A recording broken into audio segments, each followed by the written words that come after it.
नमस्कार दोस्तों, आप लोगों का आपके यूट्यूब चैनल MSKBM इंस्टीट्यूट में स्वागत है। देखिए यहाँ पर वेरिएंस एंड स्टैंडर्ड डेविएशन निकालने बोला है फॉलोइंग डेटा का। यहाँ पर क्लास इंटरवल दिया हुआ और फ्रीक्वेंसी दिया गया है। ठीक है, मतलब ये ग्रुप डेटा है, उसका निकालना है वेरिएंस और स्टैंडर्ड डेविएशन। ठीक है, तो यहाँ पे आप ध्यान दीजिएगा, जिस तरह हमने पिछला क्वेश्चन सॉल्व किया था उसी तरह से इस क्वेश्चन को भी सॉल्व करके देखेंगे और एक दूसरा भी मेथड देखेंगे जिसमें बहुत ही कम कैलकुलेशन होगा, क्योंकि ये जो मेथड होगा इसमें कैलकुलेशन बहुत ज़्यादा होगा।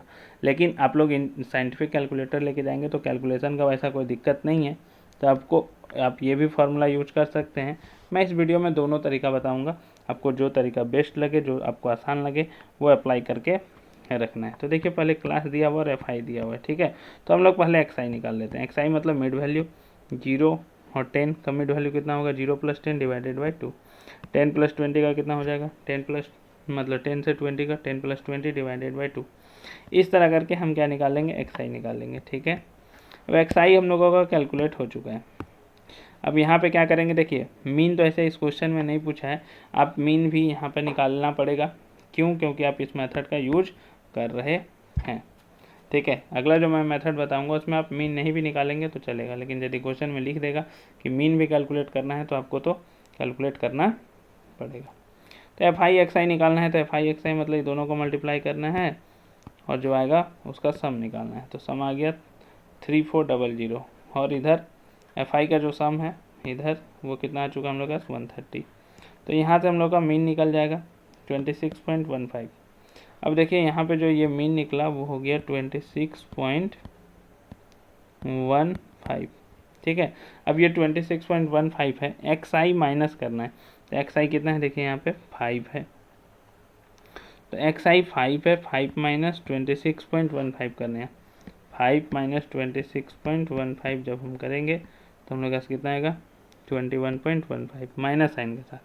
सेम इसी तरह 15 माइनस करेंगे उतना। ठीक है, एक्स बार तो आपको पता है मीन कितना है, तो -11.15 आएगा। फिर 25 माइनस करेंगे तो -1.15। फिर 35 माइनस करेंगे तो इस बार प्लस में आएगा। फिर 45 से माइनस करेंगे, फिर 55 से माइनस करेंगे। ठीक है, अब इसका क्या करते थे हम लोग, स्क्वायर करते थे। XI माइनस एक्स बार का क्या करते थे, जो आया उसका स्क्वायर। तो -21.15 का स्क्वायर, -11.15 का स्क्वायर, फिर -1.15 का स्क्वायर, 8.85 का स्क्वायर, इस तरह करके सबका स्क्वायर कर लिया।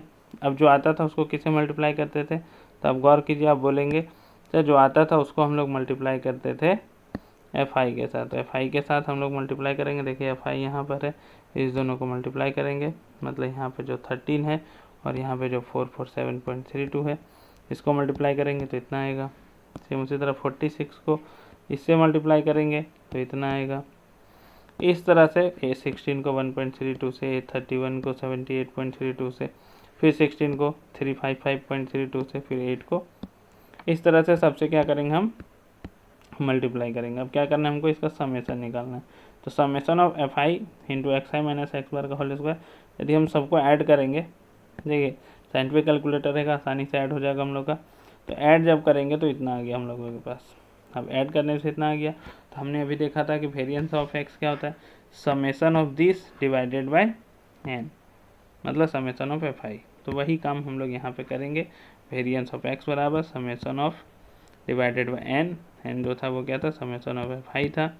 तो इसका वैल्यू पुट किया हम लोग, जो कैलकुलेट करके आया था, डिवाइडेड 130, उसका वैल्यू आया 202.51।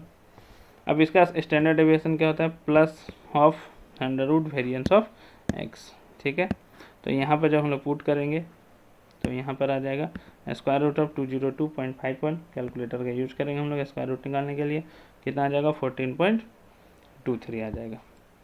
ठीक है, आप चाहते हैं कि हमको सर नहीं दूसरा मेथड आप बोले थे बता दीजिए, तो उस मेथड को भी हम बता देते हैं। देखिए यहाँ पे क्या करने वाले हैं, सबसे पहले XI FI XI निकाल सकते हैं आप, इसका वैसे कोई ज़रूरत नहीं है मीन में, पिछला केस में ज़रूरत था, हम सिर्फ यहाँ पे बना दिए हैं, बता दिए हैं।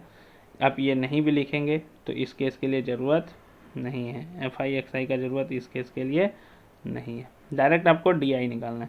तो DI क्या है, XI माइनस A क्या है, A यहाँ पर अपने मन से क्या करना है, एज्यूम्ड मीन मानना है। ये अपने मन से क्या करना है, एक मीन मान लेना है, एज्यूम्ड मीन जिसे हम लोग बोलते हैं। ठीक है, तो एज्यूम डोमेन मान लेंगे यहाँ पे। तो एक्स आई माइनस ए, तो एक्स आई कितना है 5, 5 माइनस 35 करेंगे तो -30, 15 माइनस 35 करेंगे तो -20, 25 माइनस, समझ में आया क्या करना है यहाँ पे 5 माइनस 35, मतलब इस एक्स आई में से ए को घटाते चलना। ठीक, तो डी आई निकला। डी आई के बाद हम लोग यहाँ पर यू आई निकालते हैं। यू आई क्या होता है, D I divided by H. तो जो डी आई है उसको एच से डिवाइड करेंगे, एच मतलब क्लास विड्थ। तो यदि आप क्लास विड्थ देखेंगे यहाँ पर, तो क्लास विड्थ कितने का था 0 से 10, 10 से 20, तो जो क्लास विड्थ है वो कितने का है 10 का है। तो 10 से डिवाइड करेंगे तो देखिए यहाँ पे कितना है -30। तो -30 यदि लिखा हुआ है, इसको 10 से हम डिवाइड करते हैं तो -3 हो जाएगा, -20 -2 हो जाएगा। इस तरह से हम सबको डिवाइड कर दिए। अब यू आई निकालने के बाद हमको निकालना पड़ता है एफ आई यू आई, मतलब यू आई को मल्टीप्लाई करेंगे किसके साथ, एफ आई के साथ। तो 13 इंटू -3, 46 इंटू -2, इस तरह करके हम लोग एक एक करके मल्टीप्लाई करते जाएंगे यदि हम बात करते हैं तो। फिर फार्मूला में हमको इसका समेसन का ज़रूरत पड़ेगा, तो हम summation of F I U I निकाल लेंगे, summation of F I U I निकाल लेंगे। इसमें यू आई का स्क्वायर का भी ज़रूरत पड़ेगा, तो जो यू आई है उसका स्क्वायर करेंगे सबसे पहले यदि हम बात करते हैं तो यू आई कितना था -3, तो उसका स्क्वायर, -2 फिर उसका स्क्वायर, -1 उसका स्क्वायर, 0 फिर 1 1 2 का स्क्वायर 4। अब एफ आई यू आई का स्क्वायर, तो इस यू आई को किससे मल्टीप्लाई करना है हमको, एफ आई के साथ। तो यहाँ पे 13 और यहाँ 9 ये मल्टीप्लाई होगा, फिर यहाँ 46, यहाँ 4 मल्टीप्लाई होगा, यहाँ 16, यहाँ 1, इस तरह करके सबको मल्टीप्लाई करेंगे। और यहाँ पे भी हम लोग क्या निकालेंगे, सम निकालेंगे। किसका सम निकालेंगे, F I U I square का सम। ठीक है, अब ये स्क्वायर निकल गया। देखिए इसमें निकालना ज़्यादा चीज़ है लेकिन कैलकुलेशन थोड़ा कम है। उस केस में क्या था, पिछला केस में कैलकुलेशन थोड़ा ज़्यादा था, लेकिन आपके पास साइंटिफिक कैलकुलेटर है तो आप उसका भी यूज कर सकते हैं, क्योंकि आपको खुद से कैलकुलेशन करना नहीं है, कैलकुलेटर से एक एक करके लाइन बाय लाइन करते हुए जाना है। ठीक है, अब ये निकल गया, मान लीजिए इसमें देखिए कितना कम कैलकुलेशन हुआ, पिछले केस में कितना कैलकुलेशन हो रहा था, इस केस में बहुत कम कैलकुलेशन हुआ। अब डायरेक्टली हम फार्मूला पुट करेंगे, तो वेरिएंस ऑफ एक्स क्या है, एच स्क्वायर क्लास विड्थ का स्क्वायर, उसके बाद इनटू एक साथ है यदि हम बात करते हैं तो summation of F I square divided by N, और summation of F I U I divided by N का होल स्क्वायर। तो summation of F I U square कितना था, देखिए यहाँ 365 था, तो 360 डिवाइडेड बाय 30। एच कितना था 10, तो एच का स्क्वायर कितना हो जाएगा 100। और summation of F I U I कितना आया था, तो summation of F I U I यदि आप देखेंगे तो यहाँ पे -115 आया हुआ था। देखिए -115, इसको जब हम लोग जोड़े थे तो -115 आया था। तो -115 डिवाइडेड बाय एन जो है वो एन क्या था, समेसन ऑफ एफ आई, तो वो कितना था 130। उसके जगह पुट करेंगे तो देखिए पहले डिवाइड होगा उसके बाद इसका स्क्वायर है। तो जब हम इसको सॉल्व करेंगे इस पूरा टर्म को, तो यहाँ पे क्या आएगा, इधर था 100 और इधर आएगा 2.025। यदि दोनों मल्टीप्लाई होगा तो हो जाएगा 202.5। ठीक है, तो ये हो गया आपका वेरिएंस। पिछला केस में भी आप गौर कीजिए आपका कितना आया था 202.51 आया था। और स्टैंडर्ड डेविएशन क्या होता है, plus of under root variance.